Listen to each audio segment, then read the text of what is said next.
इस पर बातचीत कर लेते हैं। हमारे साथ इन्वेस्टमेंट पीएमएस के पार्टनर और head of research Anirudh Garg जुड़े हैं। Anirudh, good afternoon. अनिरुद्ध, क्या व्यू रहेगा मार्केट पर? ये जो करेक्शन है, बहुत लोग अब परेशान है कि करना क्या है इस मार्केट में। और by the way, as we speak, Nifty अब 350 पॉइंट नीचे 23,600 को भी ब्रेक करने जा रहा है। बताइए क्या व्यू है अब इस समय मार्केट पर?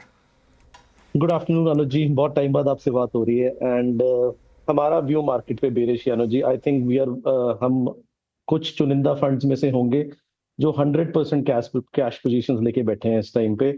और मुझे ऐसा लगता है कि मार्केट में अभी जो पेन है वो थोड़ा और लिंगर ऑन करेगा। निफ्टी में रिस्क रिवॉर्ड रेशो थोड़ी फेवरेबल होती जा रही है by the day, but mid cap and small cap में भी बिलीव कि अभी और भी बहुत पेन बाकी है। और कितनी पेन आपके हिसाब से बाकी है अभी यहाँ से? निफ्टी में सर हमें लगता है कि सब 22,000 लेवल्स हमें दिखने चाहिए, पर मिड कैप में हमें लगता है कि यहाँ जो कि अगर हम निफ्टी में बात करें तो एक 8 से 10% का फॉल लगता है। लेकिन अगर हम बात करें मिड एंड स्मॉल कैप की तो एटलीस्ट 2x, तो हमें लगता है कि 16 से 20% तक का fall mid and small caps में आ सकता है। अनिरुद्ध जी, मुझे याद अच्छी तरह। नमस्कार, वीरेंद्र बोल रहा हूँ। मेरा जब आपसे लास्ट इंटरेक्शन हुआ था, ठीक इसी नोट पे आप बात कर रहे थे, ठीक इसी नोट पर। उस टाइम भी आपका व्यू काफ़ी नेगेटिव था और आपने एक उदाहरण भी पेश किया था कि पीएमएस में जिन्होंने 50 डाले हुए हैं, 1 को डाले हुए हैं, एक उन्होंने निजी पोर्टफोलियो क्रिएट कर रखा है 4 करोड़ रुपए का मिड कैप में, है ना? वो बात मुझे अच्छी तरीके से याद है। जी जी। ऑल दो अगर आपके पास शॉर्टिंग का विकल्प होता हम्म। तो आप शॉर्ट क्या करते, या फिर अभी भी ओवर वैल्यूड क्या लग रहा है, या फिर वो ऐसी, आई थिंक, ऐसे स्टॉक्स, ऐसे स्पेस जो अभी भी शॉर्ट्स के लिए एक प्राइम टारगेट होंगे, जहां पर प्राइसेस अभी भी वैल्यूएशन से काफी ऊपर है? वीरेंद्र जी, अगर मैं आपसे शेयर करूं तो मैंने अपनी ऑफिस में कुछ रूल्स, गोल्डन रूल्स जो मैंने 16-17 साल में सीखा है वो लगाए हुए हैं, जिसमें मैंने 2 रूल्स को टॉप पे रखा है कि never short the Indian markets. क्योंकि यार रिस्क रिवॉर्ड रेशो शॉर्टिंग में आपके फेवर में नहीं रहती है। आप कमाने को 10-20%, और जब शॉर्ट कवरिंग होती है तो आपको ऐसा लगता है कि आपकी सारी कैपिटल खत्म हो जाएगी एंड देन आपका ट्रेड कट जाता है। सो शॉर्टिंग में नहीं, बट हाँ, आपके अगर मैं क्वेश्चन की थीम समझूं तो आप ये पूछना चाहते हैं कि कौन से सेक्टर्स ओवर वैल्यूड लगते हैं। तो जैसे मेरी अनुज जी से भी आपसे पहले भी बात हुई है, तो एक तो ऑटो सेक्टर में डेफिनेटली पेन है।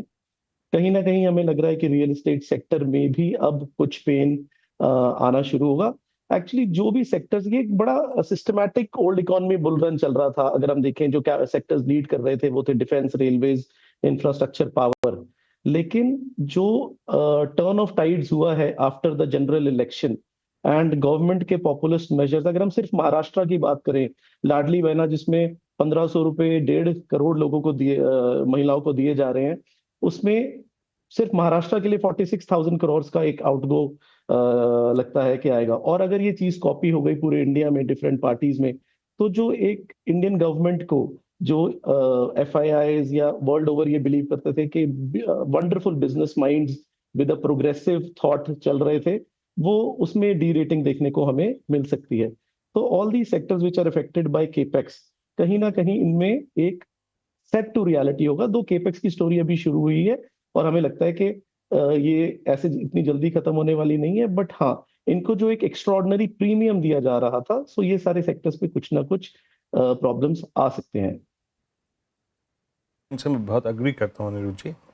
और अभी जो प्रेशर पड़ेगा एक्सचेकर पे इसका, आई थिंक वो काफ़ी बड़ा होगा। अच्छा, एक चीज़ और अनिरुद्ध जी की, जब आपका कैपिटल गुड्स पेन में है, आपके बैंक्स पेन में हैं, ऑटो पहले से ही पेन में था, ऐसे में वो क्या चीज़ है जो बाजार के डाउनसाइड को रेस्ट्रिक्ट करने के बारे में सोचेगी? एंड स्पेशली उनका, जिनका भारतीय बाजारों से या फिर अर्थव्यवस्था से सरोकार तो है, लेकिन ज़्यादा सरोकार उनका वर्ल्ड मार्केट से है, अपने रेवेन्यू का सब्सटेंशियल भाग बाहर से लेके आते हैं। That's I think pharma and IT. क्या ये आपका डाउनसाइड रेस्ट्रिक्ट करेंगे क्या, या फिर अगर आप हम किसी स्टॉक में अपसाइड खोज रहे हैं सेक्टर में, तो वो ये प्रिफर्ड स्पेस होंगे क्या?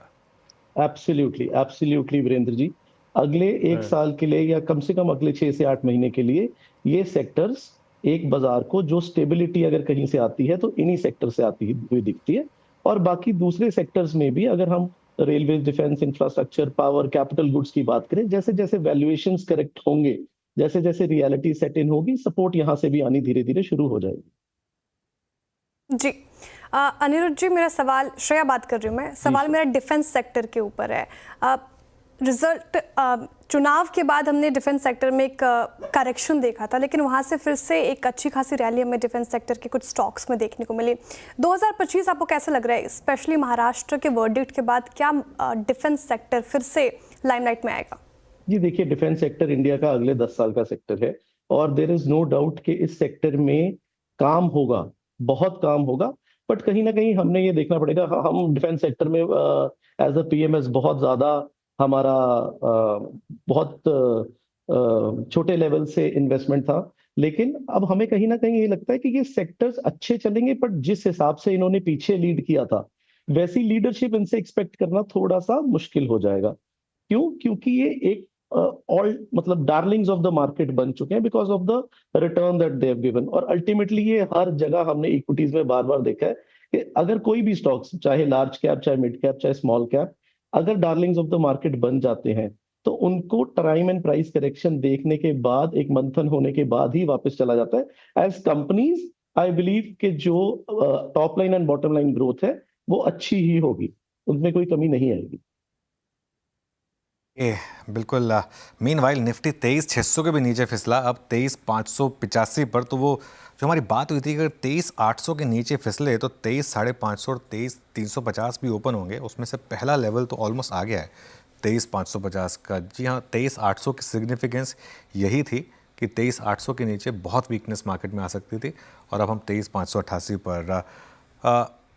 तो अनिरुद्ध जी, इस मार्केट में फिर इवेंचुअली रिटेल करे क्या? क्या कैश पे आ जाए, सब कुछ बेच के? अगर आप कह रहे हैं कि मिड कैप और स्मॉल कैप में भी यहाँ से बड़ी गिरावट अभी आनी बाकी है, या लार्ज कैप स्पेसिफिक हो जाए, करें क्या इस मार्केट में? देखिए जी, मुझे पहले तो ऐसा लगता है अनुज जी, जैसे हमारा फ्रेमवर्क है कि महंगी मार्केट में आपको लार्ज कैप स्पेसिफिक होना चाहिए। रिटेल को मैं नहीं बोलूंगा बिल्कुल भी, Indian growth story is intact. आप बुल मार्केट करेक्शंस में आपको अपना माल नहीं बेचना चाहिए। बट जब वीरू जी से मेरी लास्ट बात हुई थी, जैसे हमने 24,700 से 800 के बीच में सारा माल काटा है, कहीं ना कहीं आपको जो लीवरेज बेट्स हैं, जो आपने अपनी कैपेसिटी से ज्यादा माल लिया हुआ है, या आपने जो ट्रेंडिंग स्टॉक्स लिए हुए, उनमें पोजीशंस थोड़ी ट्रिम करनी जरूर चाहिए। क्योंकि मिड कैप और स्मॉल कैप में जो कार्नेज है वो भी शुरू हुआ है। और mid cap and small cap की अगर आप हिस्ट्री देखिए सर, ये 40 to 80%, मतलब of course we are not in a bear market, तो 80% वाली बात नहीं करेंगे, पर अगर एक बुल मार्केट में 20 to 30% करेक्शन तो इनमें आम ही आ जाती है बुल मार्केट करेक्शन में। सो कहीं ना कहीं उसके लिए तैयार जरूर रहना पड़ेगा। बट हाँ, मैं रिटेल को इस टाइम पे यही कहूंगा कि अगर कोई लीवरेज बेट्स हैं, अगर कोई फ्यूचर्स एंड ऑप्शंस में आपकी बेट्स हैं, तो प्लीज उन्हें थोड़ा अवॉइड करिए। और अगर बहुत अच्छे मौके मिलने वाले हैं अगले 2 से 3 महीने में to add to your portfolio, एक अच्छी सेल मार्केट में लगने वाली है, तो जो भी पसंदीदा स्टॉक्स हैं, आपको लगता है कि हाँ ये फूड डिलीवरी जायंट बहुत बड़ा अच्छा काम कर रहा है और मुझे इसमें पोजीशन बनानी है, या आपको लगता है कि ये डिफेंस की कंपनी बहुत अच्छी है, तो इन सब स्टॉक्स को चूज करके रखिए। और जैसे जैसे ये अपने 200 day moving average, 500 day moving average पे आपको मिलते हैं, ये गोल्डन अपॉर्चुनिटीज होंगी ऐड करने के लिए। अपने कैश को बचा के रखिए, do not jump into the market right now. और अगर कोई लीवरेज बेट्स है तो उनको काटिए, उनसे आपको नुकसान हो सकता है। ओके अनिरुद्ध जी, बहुत बहुत शुक्रिया आप इस कार्यक्रम में शामिल हुए, and have a nice weekend. और साथ ही साथ मेरे ख्याल से जब आपसे अगली मुलाकात होगी, बात होगी, तो नया वर्ष आ चुका होगा, तो आपको एक बार फिर से नए वर्ष की अग्रिम शुभकामनाएं पूरे सीएनबीसी आवाज परिवार की तरफ से। आप सबको भी thanks very much for joining us. शुक्रिया सर। नाउ इट्स 23582 दिन के लोज पे, और हम 200 डे एक्सपोनेंशियल के नीचे। अनुज, अप्रोच